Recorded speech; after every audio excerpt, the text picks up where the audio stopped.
지혜자의 입의 말들은 은혜로우나 우매자의 입술들은 자기를 삼키나니 그의 입의 말들의 시작은 우매요 그의 입의 결말들은 심히 미친 것이니라.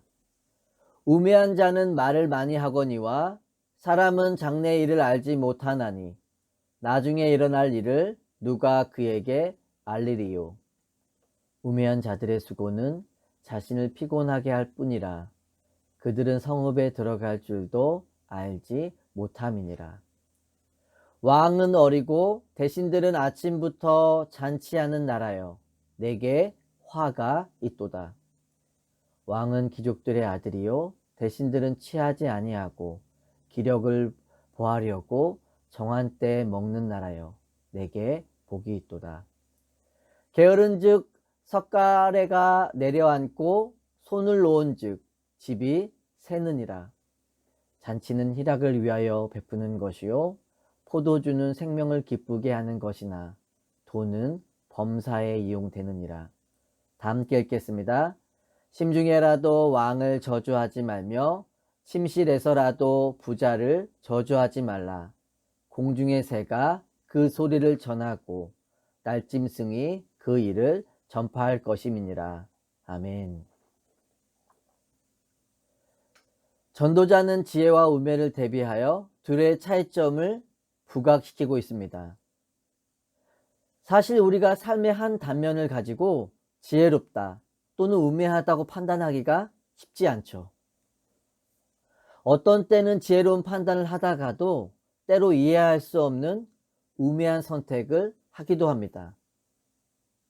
그런 경험들이 쌓이고 쌓여서 조금 더 지혜로운 판단과 선택을 할 수 있는 것이죠.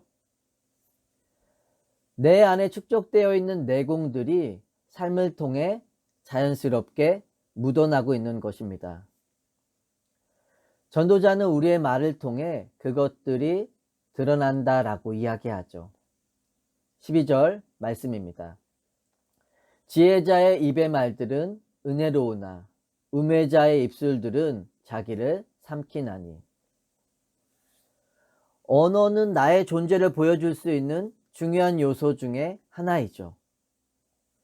내 안에 채워진 것들과 현재 나의 마음의 상태를 잘 보여줄 수 있는 것입니다. 축복의 말을 하는 사람을 보면 그 안에 하나님의 것으로 가득 채워진 것을 보게 되죠. 자, 지혜자의 입의 말들은 은혜롭다라고 이야기합니다. 여기서 말하는 은혜롭다라는 것은 우리가 일반적으로 생각하는 은혜라는 의미가 아니라 덕스럽다라는 뜻입니다. 그래서 주석가들은 이 단어를 북돋는다라고 번역해 놓았습니다. 밭에서 자라는 식물에 비가 내려서 흙이 씻겨 내려가 뿌리가 드러나면 다시 흙으로 그 뿌리를 덮어주는 것입니다. 지혜자의 말이 다른 사람에게 생명을 불어넣고 사람을 살리게 되는 것이죠. 언어의 온도라는 책에 보면 말과 글에는 나름의 온도가 있다라고 이야기합니다.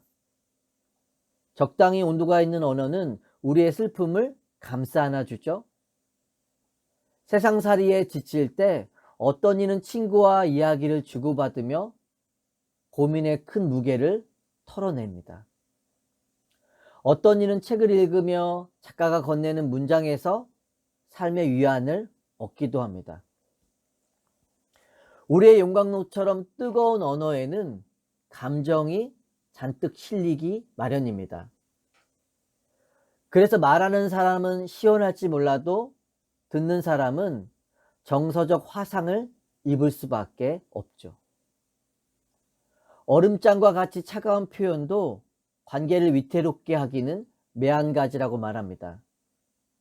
상대의 마음을 돌려 세우기는커녕 꽁꽁 얼어붙게 만든다라고 이야기하죠. 여러분, 우리의 삶에도 고난의 풍랑으로 인해 삶의 뿌리가 드러날 때가 있습니다. 그때 뿌리까지 다 들추어내는 것이 아니죠.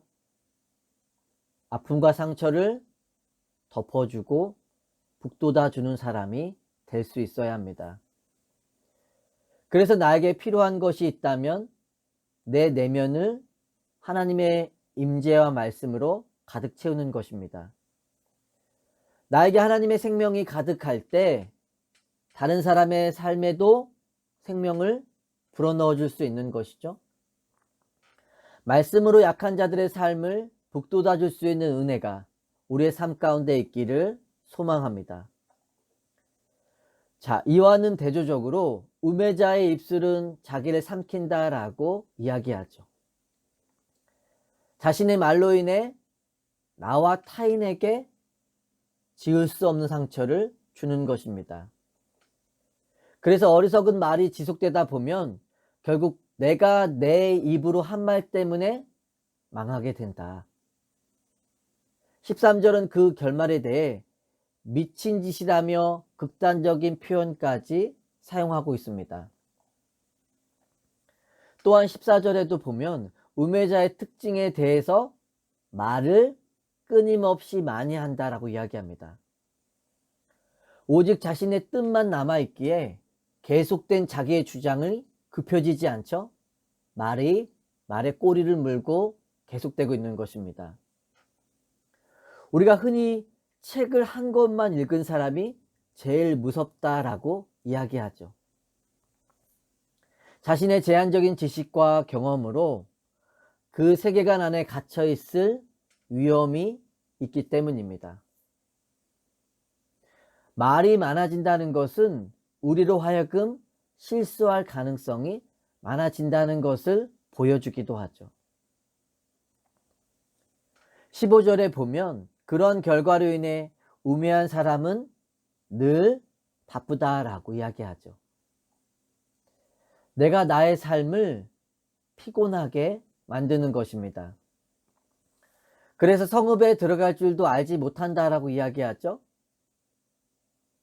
근시안적인 시각을 가지고 살아가기에 매일 들어가는 자신의 집으로 가는 길조차도 찾지 못한다는 것입니다. 우리가 나의 언어 생활과 바쁜 일상의 점검을 통해 삶을 되돌아볼 수 있습니다. 무언가 바쁘게는 살아가는데 무엇을 위한 바쁨인지를 잠시 멈추고 확인해 볼 필요가 있는 것입니다. 등 떼어 밀려서 내가 지금 나가고 있는지, 내가 정말 가야 할 길을 가고 있는지 점검해 보는 것입니다. 근시안적인 삶에서 잠시 나와 말씀 안에서 주시는 시각을 가지고 전체를 조망해 볼 수 있기를 소망합니다. 여러분, 하나님의 말씀은 항상 명료하고 단순하죠. 우리가 하나님의 말씀과 하나님의 뜻 안에 거하는 삶을 살아갈 때 나의 말이 단순해지고 나의 삶이 단순해지고 그 삶에 하나님의 사랑의 온기가 가득할 수 있을 줄 믿습니다. 바라보아야 할 곳, 가야 할 곳을 분명히 알고 가는 은혜가 오늘의 삶 가운데 있기를 소망해 봅니다. 16절에서 20절은 실패가 가능성을 줄이고 지혜로운 삶을 살아가기 위해 우리가 어떻게 해야 하는지 대조해서 이야기하고 있습니다. 자, 16절을 보시면 왕은 어리고 대신들은 아침부터 잔치하니 그의 나라 가운데 화가 있다라고 이야기하죠. 여기서 왕이 어리다는 것은 나이의 연소함을 말하기도 하지만 쉽게 이야기하면 왕이 철이 들지 않은 겁니다. 왕으로서의 역할을 감당하지 못하고 내 감정과 원함과 순간의 판단에 따라서만 행동하는 거죠. 왕이 그러한 삶을 살아가니 그를 따르는 대신들도 내 이익만 급급하며 즐기는 삶만 살아가고 있는 모양인 것입니다. 우리가 열왕기상에 보면 솔로몬이 1,000번제를 드리고 하나님이 그에게 백지수표를 주시죠. 그러자 솔로몬은 하나님께 하나님의 백성을 잘 다스릴 수 있는 무엇을 달라고 말하나요? 우리가 예전에는 지혜를 달라라는 것을 하고 있지만 오늘 보면 듣는 마음을 달라라고 이야기하죠. 하나님의 백성을 잘 다스릴 수 있는 하나님의 말씀을 들을 수 있는 길을 달라고 요청한 것입니다. 하나님 편에 보았을 때 마음이 합한 것을 구했던 거죠. 그래서 구하지 아니한 것까지도 그의 삶에 주시는 것을 보게 됩니다. 하지만 17절에 보면 반대되는 삶이 있습니다. 왕은 귀족의 아들이며 대신들은 취하지 아니하려고 정한 때만 먹는다라고 이야기하죠. 왕이 자리의 무게를 알고 노블리스 오블리제를 실천하고 있는 것입니다. 나의 정체성이 무엇인지를 알고 있는 거죠. 그러니 왕과 함께 뜻을 세우는 자들의 삶도 깨어 있는 것입니다. 여러분, 한 사람이라도 깨어 있으면 그 사람으로 인한 영향력이 반드시 미치게 됩니다. 우리가 가정과 믿음의 공동체 안에서 서로가 서로를 탓하는 자들이 아니라 내가 먼저 깨어서 다른 사람을 믿음으로 깨우고 사랑으로 세워줄 수 있는 자들이 되기를 소망합니다. 그래서 18절에 보면 게으른 즉 석가래가 내려앉고 손을 놓은 즉 집이 샌다라고 이야기하죠. 우리의 삶과 신앙에 끊임없이 찾아오는 게으름과 안일함에 머물러 있지 않는 것입니다. 내 삶뿐만이 아니라 믿음의 여정에서도 가장 큰 적 중에 하나가 있다면 게으름이라는 거죠.